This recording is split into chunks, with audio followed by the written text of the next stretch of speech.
instead of just following what everybody else does and implementing the typical customer lifecycle, let's talk about what the perfect customer lifecycle could do in your business.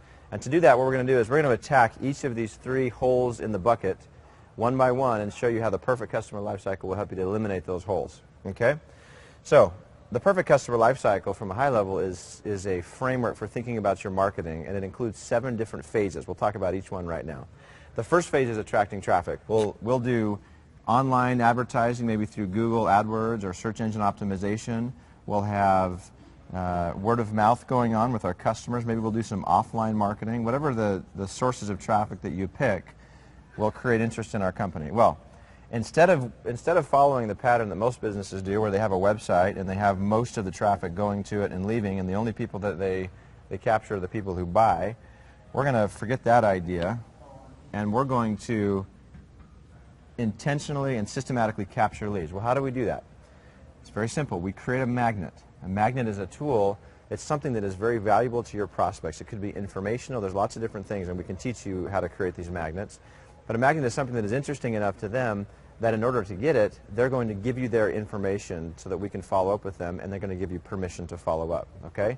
Now, I want you to imagine, if you had on your website, for example, let's say you have a web form offering this valuable magnet, and the people right now that are coming and just leaving because they have no interest in staying, because they're not ready to buy, what would happen if you could take 30 or 40% of those people and capture them into your database? So now you have their information and you can follow up. What would that be worth in your company? Okay, so we've captured the leads. Now we move on to into the sales process. And let's talk about attacking this lost lead problem. Remember, we have leads, the leads that are not hot today, the ones that are just either cold or warm that we're labeling as bad leads, need to be saved. Okay, so let's get rid of this. How do we do that? Well, there's 2 different ways of nurturing that we're going to do for our prospects. Okay, the first thing we're going to do is something like this. Somebody fills out a form on our site, we've captured them. We're going to begin to follow up now with them. We're going to send them emails or direct mail pieces, different types of follow-up that we'll use to nurture the relationship. Okay? Those who are interested enough to buy will move on into our conversion process. Those who are not, we actually have a place for them, and it's not the trash can. We're going to actually put them into a long-term nurture campaign.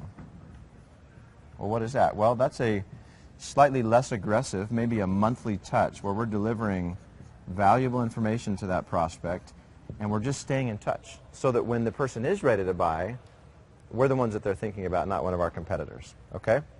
So there's short-term nurturing and education that we'll do that'll take us from our contacts of 1 or 2 contacts through to the 7 that we need. There's also a recognition that we have long-term follow-up that might need to take place. Okay, now we've got a hot prospect that's ready to be closed. We'll put them into our sales process. Now again, you might have, in your business, you might have a shopping cart because maybe you're selling online, and that's the way that you're going to send people to actually purchase online, and your website does the selling for you. Or you might actually have a sales team, and you have sales reps that you're going to align these leads out to. Whatever the case, you have your system of selling that will convert the person into a paying customer. Okay.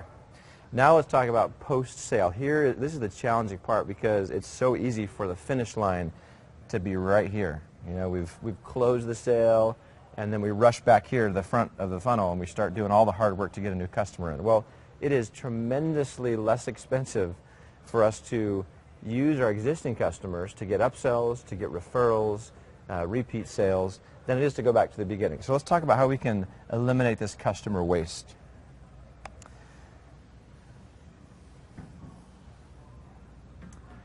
Okay, the first thing we're going to do is we're going to absolutely make sure that we are wowing our customers when they buy. So in addition to you delivering your service and having a satisfactory experience, we are going to wow our customers by putting in place a very simple, it can be very simple to start, wowing customer welcome campaign. This is a campaign that new customers will receive that gives them helpful information, follows up on the service you provided, and just in general, we love on them a little bit. And it is amazing how easy it is right now in today's world to do small things that will have a great benefit, because most people don't get loved on by the vendors that they buy from.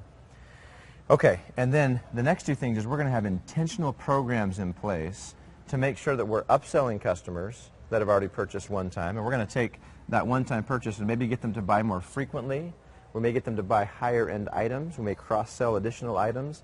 But we're going to find different ways to turn that one-time customer into a repeat. And we'll have specific offers. We'll offer one thing, and if somebody bought product A, and somebody else bought product B, we might be offering them different upsell offerings that relate to what they bought initially. And then finally, we're going to be intentional about getting referrals. We're going to ask our customers for referrals. And one of the ways to do that is, for example, in this email, we might ask the customer whether we did a good job. Did we serve you well? And if we did, that might be a great time to trigger a referral request. And you just ask the person for the referral. So again, as you look at this and you compare this with a typical customer life cycle, the perfect customer life cycle is the way of the future. The new breed of entrepreneurs that understand marketing automation and they understand the new way to market get that this is the way to go, not to follow the masses and what everybody else is doing.